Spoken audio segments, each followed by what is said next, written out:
Welcome back to the Explainer.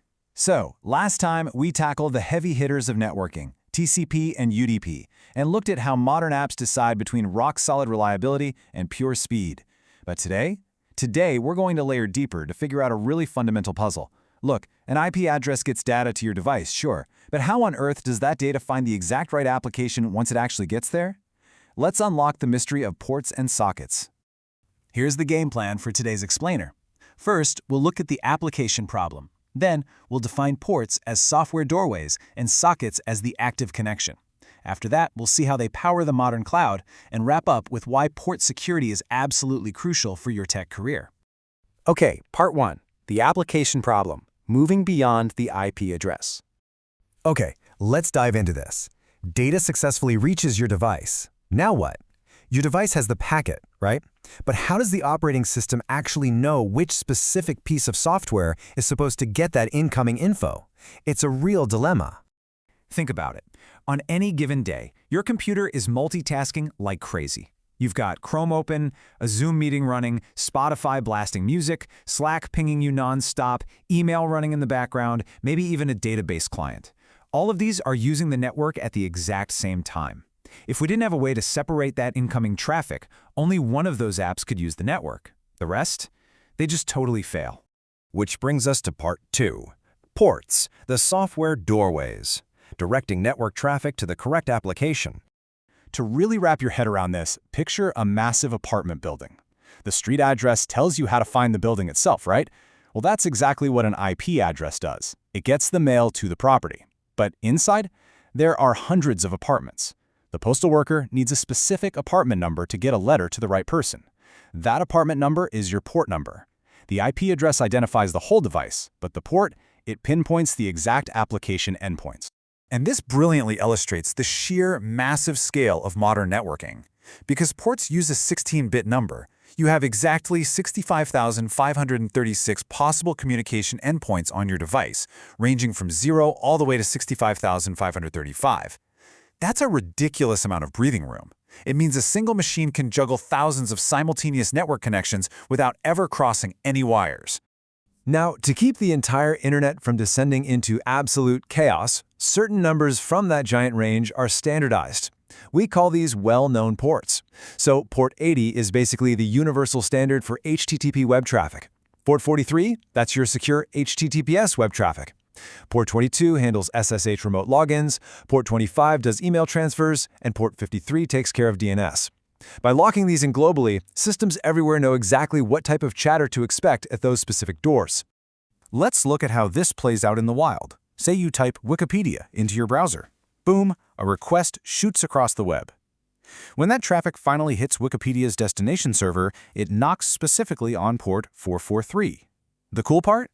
The server doesn't even need to rip open the data packet to figure out what it is. Because it showed up at port 443, the server instantly says, secure web communication, and routes it straight to the web server app. The port architecture literally acts as an ultra-fast sorting mechanism.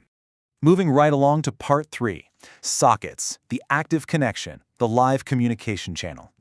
You know, there's this super common beginner trap in networking, and it's thinking that ports and sockets are the exact same thing. Spoiler alert, they are not. Think of ports as just the empty, waiting doorways. They're just logical endpoints sitting there. But sockets? Sockets are the actual live conversations happening directly through those doorways.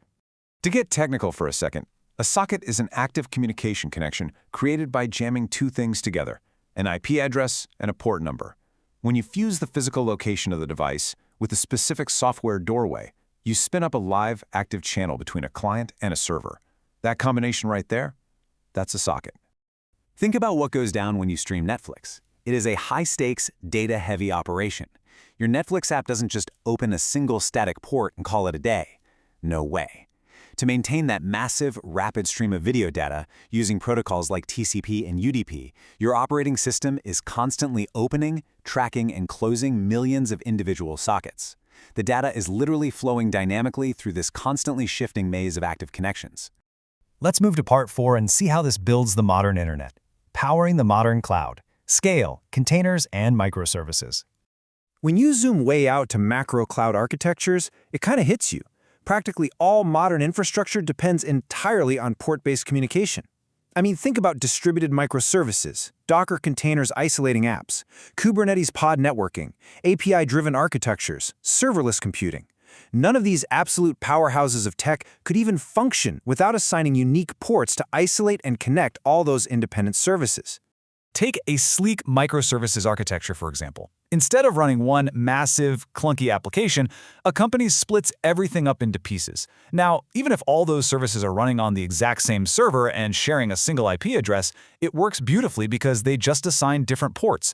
The authentication service listens on port 8081, payments takes 8082, and the user service hangs out on 8083.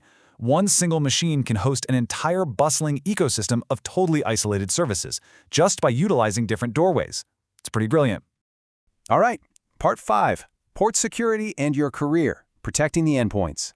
Now, because ports act as the main gateways to your applications, they are absolutely the #1 target for malicious actors. Hackers are constantly running what's known as port scanning. They're essentially probing IP addresses, jiggling the handles to see if sensitive ports, like port 22 for SSH, were carelessly left wide open. Because of this, network admins build their firewalls and cloud security groups, whether that's in AWS, Azure, or GCP, to explicitly block or allow traffic based purely on port numbers. Look, consider this a critical security warning for your own setups. Unnecessary open ports create incredibly dangerous attack surfaces. It's such a common but truly devastating rookie mistake to just ignore exposed ports. At this level, networking and cybersecurity are literally the exact same thing. If a port doesn't absolutely need to be open to the public internet, shut it down. And honestly, that's exactly why understanding this stuff is so vital. Knowing the nuances of ports and sockets isn't just networking trivia to impress your friends, it's a foundational requirement for some of the highest-paying, most in-demand careers out there. Whether you're aiming for cloud engineering, DevOps, cybersecurity, networking engineering, or site reliability, you're going to be managing, troubleshooting, and locking down app-level communication through ports every single day. Let's bring it all home. Conclusion, the bigger picture. Let's map out the whole journey one last time. Step 1, your device relies on the IP address to navigate the wild internet and find the destination server. Step 2, once it arrives, the port number identifies the exact target application. Step 3, by mashing together that IP and port, a socket is born, creating a live, active channel. And finally, step 4, the client and server seamlessly swap data. Remember, networking isn't just about plugging devices together, it's about connecting applications. Today, you completely mastered the endpoints of communication, but I want to leave you with a bit of a provocative question. We've spent all this time talking about using IP addresses to locate devices, right? But when was the last time you actually typed a random string of numbers into your browser to pull up a website? You don't. You type words. You type domain names. So how on earth does the internet magically translate our human language into those numerical IP addresses? Well, that's exactly what we're going to uncover in our next explainer on DNS. Thanks so much for hanging out with me today, and as always, keep learning.